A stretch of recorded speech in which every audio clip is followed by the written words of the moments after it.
Today, I think, has been phenomenal. We have set a platform where we've brought the business community of India and South Africa together. There have been vibrant discussions, vibrant exchanges of ideas, and a great deal of exchange of cards. Now, let us not put those cards in our pockets and forget about it. As Minister Dillil pointed out, let us make whatever discussions we've had, turn that into reality. I have seen during the day many proposals for business tie-ups. Actually, the business deals were being discussed, and that really encouraged me to say that there is so much appetite on both sides to strengthen the business interaction between ourselves. So this is just the beginning. But I want to say very firmly that this is a clear indication that the South African High Commission is alive and kicking. Now, someone in the room here, I'm not going to point out, who I knew when I first served here as a political councillor. He came to see me. He's smiling at me now. And he said, you know, after you and Ambassador Machila left, your embassy went fast asleep. Now this embassy is not asleep anymore. It's hyperactive. And you have seen how Jonty Rhodes can still jump so high. Right? So this embassy is filled with his energy. He is going to be brand ambassador also for the High Commission. Jonty, you are going to be ambassador for our High Commission as well. So I'm saying that we want to elevate this relationship, and we can only do it together as a team. India and South Africa, I'm going to count on this. This is just the beginning. And I must say, I'm also ambassador to Bangladesh and Nepal. We have with us here our honorary consul from Nepal, Mr. Pradeep Shrestha. And Pradeep ji has been an excellent honorary consul for Nepal. I've introduced Jonty to him. In future, when Jonty goes and do coaching in Nepal, he'll knock your door first. But what I'm saying, even in Nepal, we've been fast asleep. Pradeep ji will tell you that. And I want to say to you as well, that relationship will be elevated. And I've said to my mission, now we have online platforms. I want a meeting with you at least once every 2 months, so that we keep constantly in touch, tell you what South Africa is doing and what we are busy with, and you can tell us what we need to do in Nepal. We may not be able to visit as often as possible, but online platforms can make so many things possible. So we're going to keep you busy, Pradeep ji, but thank you for coming all the way from Kathmandu and joining us. Later on, some colleagues from our Honorary Consul Office in Bangladesh will also join us later this evening, and we want to elevate that relationship. So we are starting with a new energy and a new journey, and this relationship will go places with this partnership that we have. I want to make some firm proposals on the way forward. We have mining in Daba next year. The India-South Africa Chamber has already had discussions with FICCI that we'll have a side event focusing on India and South Africa in the mining and other sectors. Also next year, as chair of the G20, we will have the B20. You'll have a large number of Indian businesses going. I'm saying let's do a parallel event through the B20. When you have all of the businesses there, let's look at an India-South Africa further business conclave in South Africa. So these are some of the proposals I'd like us to take forward to keep this engine running, and that this does not become a once-off event. We should look for high-value events. Tourism in Daba is happening in May. You'll have a number of Indian tour operators going to South Africa as part of tourism in Daba. Again, I'm saying to the Chamber, let's look at a dedicated South Africa-India tourism event during the course of Indaba. We have colleagues here from other provinces. We've got Mpumalanga, Limpopo, Gauteng, KZN, all here. So reviving this relationship and bringing it to the level it was during the Mandela era. Let us jointly do it, and we can do it, and we will do it. But thank you. Without your support, we would not have such a vibrant day and an excellent outcome of the events we've had. But now I know I'm keeping you from the wines. I'm going to ask William Wu, very close friend of mine. He's South African. He's been living in South Africa for over 40 years. So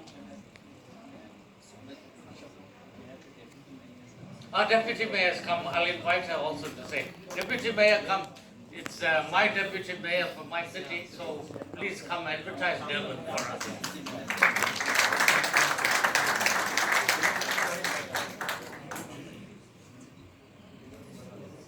Colleagues, we have the honor to have the Deputy Mayor here, and she's joining us, and she will say a few words and deliver special remarks. Madam, you have the floor. Thank you. Maybe in the interest of time, I will first recognize our High Commissioner and your support structure, and then I will say good evening. Good evening. Good evening. Thank you. I think it's paramount that colleagues, when we meet like this, we also exchange knowledge. I'm the Deputy Mayor of the warmest city in Africa called eThekwini, Durban. Durban is a city of more than 4 million residents, and we are indeed open for business. When we say eThekwini is open for business, what do we mean about that? We are saying that our city is under construction in many aspects, and we are very delighted that we will be hosting some of the strategic build-up for the G20. To us, that is a confidence that the world have on us. I am here with my colleagues from Durban Tourism and also from Economic Development. Feel free to engage them. When we are here in India, we always say we are at home because of the strategic partner that we have with India. And also currently, we are the city that is very diverse in culture and in many aspects. So colleagues, please, as our city is under construction, come along. It's now or never, so that you will explore the opportunities that are there for both of us, because we believe in equal partnership. As we are here also, it is paramount that moving forward, we also exchange engagement with our Durban Chamber and some of the strategic business, because we cannot talk about them if they are not part of the journey. We are delighted that we have received the opportunity to be here with you. The Honorable Minister said it very well, that let us not talk, but let us implement. You cannot be here today and go out but not having my card. It will be suicidal. Because my card will say, how then can we best engage, so that at the end of the day, when we say we are brothers and sisters, we are strategic partners, and also in business. I will send also regards. I know that some of you have families that side, because we are one family. Colleagues, with those words, as eThekwini, as Durban, we are part of the new journey. We are part of the global community. We are part of the new phase that talks about the new opportunities in different fields. With those words, colleagues, I thank you for the opportunity. Thank you, Deputy Mayor. You are not leaving empty-handed, Deputy Mayor. Vishal and Mrs. And Narjan will give you a gift.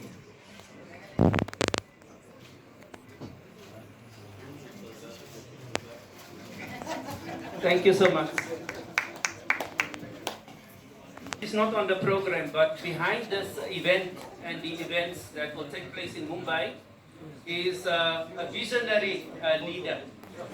A visionary leader and my boss, Professor Suklav. In the 2 months that he has been here, with the support of his wife, I see how hard he works. He's like an office worker, so I think our department has gained 2 people for the price of 1. So Ambassador, for your support. Dr. Singh, thank you so much for facilitating this event and the other events and for reinvigorating this wonderful relationship. I will come back in 4 years and look at the scorecard of what you have achieved, and I know it will be brilliant. So we have a small gift, Ambassador, as a token of our appreciation. It was woven scarves made by ladies from Assam, Assam. So the MSME Business Forum, Mr. Ravi Sinha and Mr. Vita will present you and Dr. Singh with the scarf as a token of our appreciation. Thank you so much.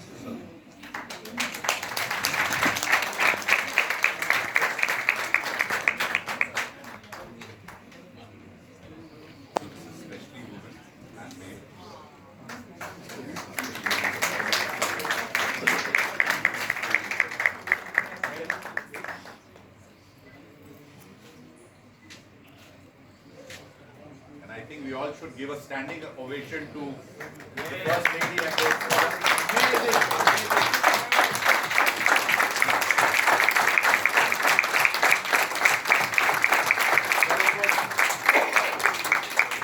So G20 started in India, and it is actually today that we can say Vasudevaya Kutumbakam.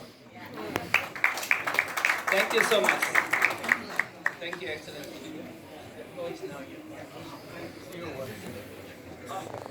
I've introduced, I think we should get to serious business now, the wine tasting.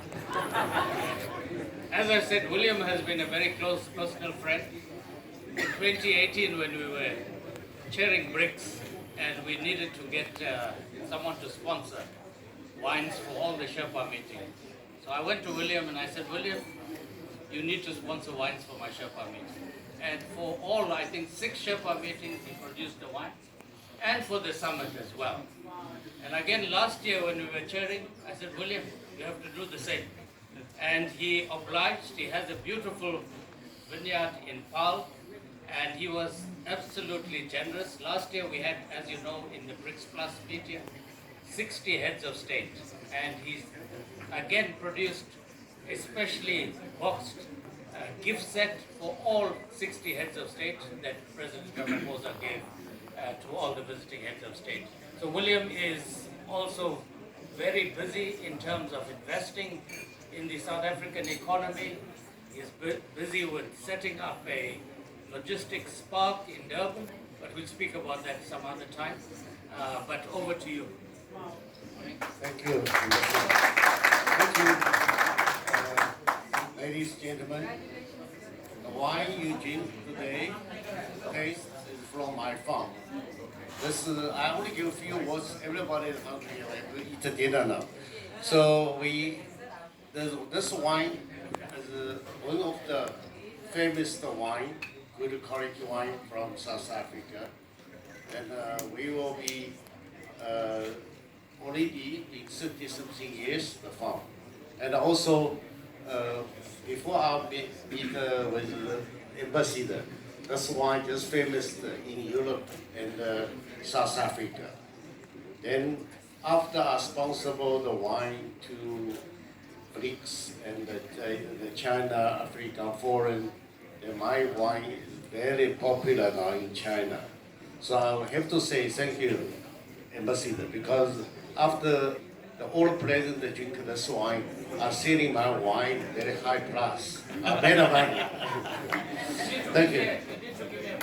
Thank you. Thank you. Okay, thank you. Okay, one more thing. Any people from India visit Cape, please welcome to my farm. And I will invite you tasting lots of our good wine. I cannot bring everything this time. Come to my farm, give a new call, and I'll organize our visit our farm and tasting wine. Coffee.